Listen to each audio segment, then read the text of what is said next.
Olá! Hoje a gente vai desvendar um mistério que muita gente sente na pele, mas que poucos realmente entendem.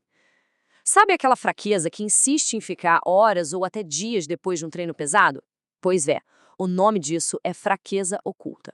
É uma sensação familiar para muita gente, né? Aquele momento em que parece que a recuperação já veio, mas na hora de fazer uma coisa simples, como subir uma escada ou levantar algo, a força simplesmente não aparece. Por que será que isso acontece? Então, para a gente entender isso, a gente precisa ir um pouco além daquela ideia mais superficial de fadiga. Vamos mergulhar fundo na ciência que está por trás dessa sensação de fraqueza que parece que não vai embora. A percepção geral é que fadiga é só não conseguir mais levantar aquele peso máximo de antes. Mas olha, a pesquisa que a gente vai ver hoje mostra que a verdadeira fraqueza, ela está escondida em outro lugar. Ok, antes de seguir em frente, a gente precisa entender o básico de como a força do músculo é medida. Existem duas formas principais, e a diferença entre elas é a chave para desvendar esse mistério todo. Então, de um lado, temos a contração isométrica, que é a estática. É força pura, sem movimento. Do outro lado, tem a isotônica, ou dinâmica, que é a que a gente usa na maior parte do tempo. Ela não envolve só força, mas também velocidade, o que resulta em potência. E é aqui que está o pulo do gato. A ciência, por muito tempo, mediu a recuperação muscular com testes estáticos. Mas, se a gente parar para pensar, subir escada, carregar compras, levantar de uma cadeira, tudo isso é dinâmico. Será que o jeito de medir estava certo? É aqui que entra o conceito central desta nossa análise. Existe um tipo bem específico de fadiga que explica essa fraqueza que não passa, e ela tem um nome: PLFFD. O nome é comprido, né? Depressão prolongada de força de baixa frequência. Mas a ideia é bem simples. É um tipo de fadiga que afeta especificamente as contrações mais leves, mais repetitivas do dia a dia. Mesmo quando a força máxima parece que já voltou, essa fraqueza para tarefas simples continua lá, escondidinha. E por que isso acontece? Bom, essa citação do estudo dá uma pista.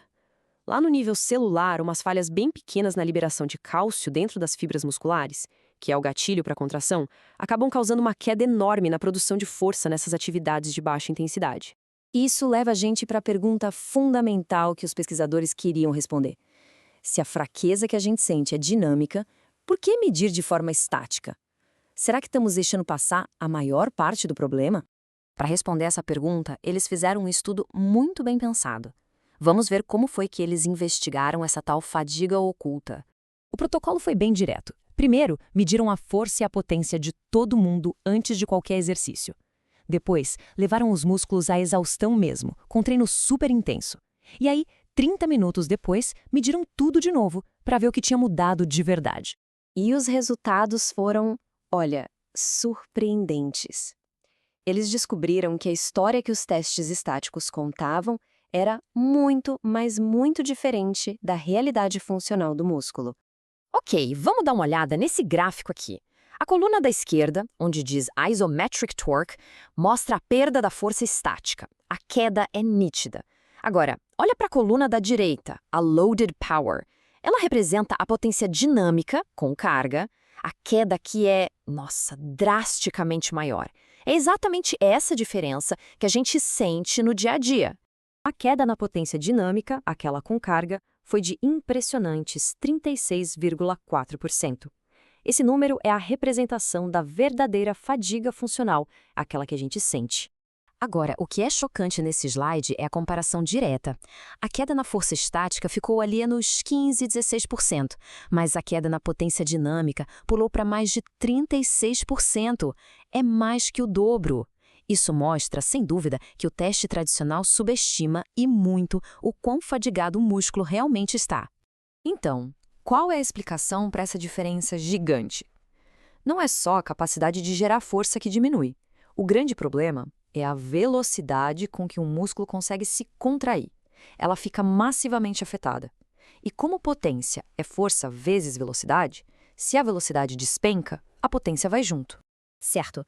Agora vamos trazer toda essa ciência de volta para o nosso cotidiano. O que essa descoberta significa na prática, afinal? É exatamente por isso que, mesmo depois de um treino de pernas, quando a força máxima parece que está voltando, subir uma escada ainda parece uma tarefa impossível. Cada degrau exige potência dinâmica, que, como a gente viu, está muito mais comprometida do que a força estática. Aquele esforço a mais para fazer coisas simples tem uma explicação científica. A grande lição aqui é que o nosso jeito tradicional de avaliar a recuperação muscular talvez seja bem falho.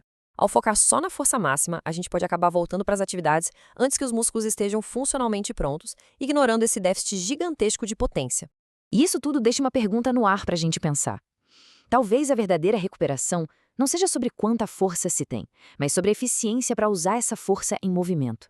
Talvez a chave não esteja só na força, mas sim na potência.